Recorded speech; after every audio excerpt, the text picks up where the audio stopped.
Habíamos visto el teorema de trabajo-energía relativista, primero definiendo cómo era el trabajo, exactamente igual que como era en el mundo clásico, y luego pudimos verificar el teorema de trabajo-energía que nos decía que el trabajo neto hecho sobre una partícula es igual a la diferencia entre la energía cinética final y la energía cinética inicial, es decir, del incremento de la energía cinética.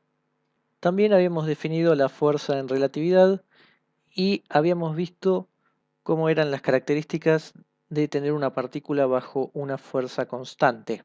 Hemos visto que en general las leyes de Newton, la primera y la segunda, valen, pero la tercera ley en general no va a valer. Y nos estamos refiriendo en el ámbito relativista. Y el problema va a estar básicamente en la relatividad de la simultaneidad. La idea es la siguiente. Supongamos que tenemos dos objetos separados en el espacio y tenemos una fuerza de A sobre B en algún instante t. Esta es F de t.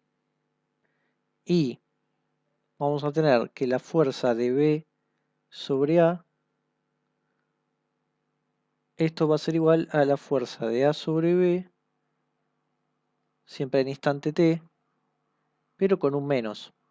Supongamos entonces que vale esto, pero esto va a valer para un sistema de referencia S. Pero ya sabemos por relatividad de simultaneidad que en S', acá esto ocurrirá a un tiempo t' y a esto a un tiempo t'', en dos tiempos distintos. Así que no va a poder valer esto de que una fuerza va a ser igual a la otra, pero negativa. Así que un observador en movimiento no va a ver al mismo tiempo estas fuerzas iguales y opuestas. Solo se va a mantener en casos particulares como que tengamos una fuerza de contacto, donde ahí sí vamos a seguir teniendo esto. Y la razón principal es porque las dos fuerzas se aplican sobre un mismo punto. Eso significa que no los tenemos separados y la relatividad de simultaneidad ahí no cuenta. También se va a mantener la tercera ley cuando tengamos fuerzas constantes por el hecho de que no cambian con el tiempo. Ahora, ligado a esto, ¿cómo transforman las fuerzas si tenemos un sistema S, tenemos otro S' que se mueve en relación a S con una velocidad v en x? Supongamos, por ejemplo, que queremos ver cuánto es la componente I en el primado de F. Esto tiene que ser dP'I dt'. Y como la velocidad la tenemos en x, la parte del numerador no va a haber problema, va a ser dPi. Pero no así el denominador, donde tenemos un t'. Ahí vamos a usar la correspondiente transformación de Lorentz, t' igual gamma t menos b sobre c cuadrado x. Entonces esto va a ser igual a gamma dt menos gamma beta sobre c de x. Esto es lo mismo que teníamos en la transformación de Lorentz, lo único que estamos usando el gamma que ya sabíamos era 1 sobre raíz 1 menos b cuadrado sobre c cuadrado y el beta que es b sobre c. Está escrito con estas variables. Y entonces lo que hacemos ahora es sacar dt factor común. Se va a ir de acá, va a aparecer un dt acá y el dt que sale de todo lo mandamos arriba. De modo que nos queda gamma 1 menos gamma beta c de x de t. Acá nos quedó la f sin primar, es decir, esto es fi. Y abajo nos queda gamma 1 menos beta ux sobre c, donde ux es la velocidad ordinaria de x de t. Es la velocidad ordinaria en dirección x. Con la componente z va a pasar lo mismo. F' de z se deduce igual f de z sobre gamma 1 menos beta ux sobre c. Donde va a ser más complicado es con f' de x, porque ahora sí el dp'(x) que tenemos arriba sí se transforma también, además de lo de abajo. Esto es porque el momento p se definía en términos de la velocidad propia, eta, y la velocidad propia transformaba como las transformaciones de Lorentz. Si nosotros tenemos que S' se mueve en X, entonces la transformación de la velocidad propia era de esta forma. En cambio en Y y en Z se mantenía igual, por eso no tuvimos que tocar nada del numerador. Pero ahora sí vamos a tener que traer esto, que en el fondo es poner en el numerador gamma dpx menos gamma beta dp0, que era la componente 0 del cuadrimomento, y abajo lo mismo que antes, gamma dt, gamma beta sobre c de x. Sacamos otra vez el dt factor común, y el gamma factor común acá, faltó sacar el gamma, que había salido factor común, y tenemos 1 menos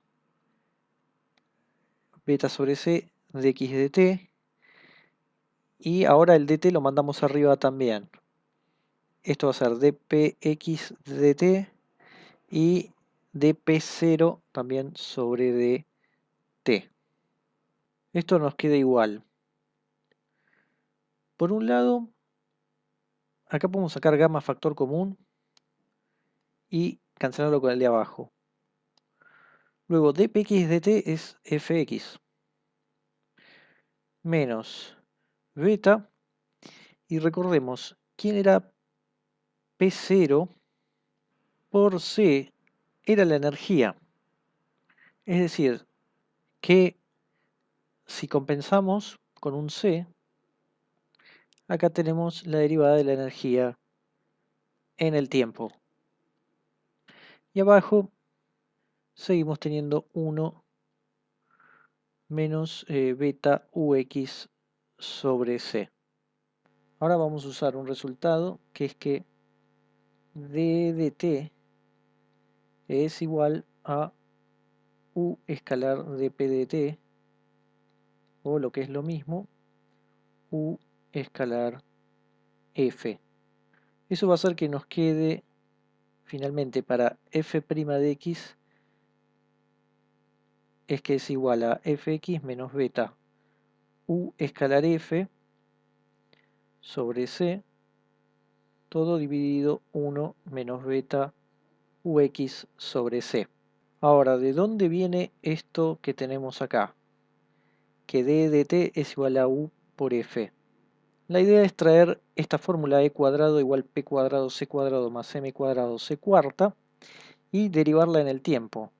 Si hacemos eso, acá nos queda 2e derivada de en el tiempo, y acá la derivada del tiempo de todo esto, donde escribimos a pi cuadrado como producto escalar de p con p.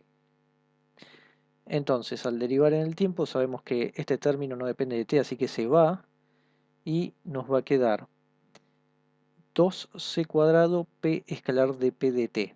¿Esto por qué es así? El c cuadrado es una constante que sale afuera, pero la derivada de p escalar p, o de cualquier vector consigo mismo, es igual a dp dt escalar p más p escalar dp dt. Y como podemos dar vuelta, esto es dp dt escalar p o al revés. Y eso es lo que tenemos acá. De ahí sale el 2 y ese cuadrado ya lo teníamos de antes. Así que esto separémoslo. Y lo que tenemos entonces de este lado, d dt lo despejamos. Pasamos el 2e, que se va a cancelar este 2 con este 2. Queda el e abajo, c cuadrado p escalar dp dt. Y ahora usamos esta otra cosa que tenemos acá abajo, que es que pc sobre e es igual a u sobre c. Eso viene de las definiciones de p y de e. Fijémonos que si P es gamma M U, E es gamma M C cuadrado, y lo multiplicamos por C, cancela acá 1, cancela gamma, cancela el M y nos queda U sobre C. Así que todo esto que está acá nos queda U sobre C por un C que sobra acá porque nada más absorbe uno de los dos, pero se cancela con el que aparece abajo, haciendo que nos quede U escalar de P de T, o lo que es lo mismo, U escalar F, y eso es lo que queríamos ver. De esta forma obtenemos este U escalar F que teníamos. ¿Qué pasa si tenemos que la partícula está instantáneamente en reposo en S? Eso significa que U es igual a 0. Este caso particular significa que para el caso de fx, esto se va a hacer 0, acá esto también se hace 0, pero acá hay un 1, es decir que nos queda fx' igual a fx. O de otra forma más general podemos decir que las componentes de la fuerza que son paralelas se mantienen iguales, paralelas a la dirección de la velocidad v. Ahora, en el caso de Fz y Fi, lo que tenemos es que se va a hacer 0 esto, pero se mantiene un gamma, es decir que para las componentes perpendiculares F' perpendicular es 1 sobre gamma F perpendicular. Ahora, recordemos cuando vimos la velocidad ordinaria y la velocidad propia, vimos la ventaja que había de definir la velocidad propia en términos del tiempo propio, porque transformaba de una forma mucho más sencilla que la ordinaria. Entonces uno puede pensar que podría definir una fuerza propia análogo a la velocidad propia, donde tal vez estas transformaciones no sean tan complejas. En ese sentido vamos a definir K mu igual a dp mu de tau. Esto le vamos a llamar la fuerza de Minkowski. Y es un cuadrivector, ya que estamos usando el cuadrimomento. Y recordemos el tiempo propio que es invariante. Ahora, vamos a tener por un lado las componentes espaciales y una componente temporal. Las componentes espaciales va a ser un vector k, que va a estar definido como dt de tau, dp dt. Acá aparece la fuerza ordinaria.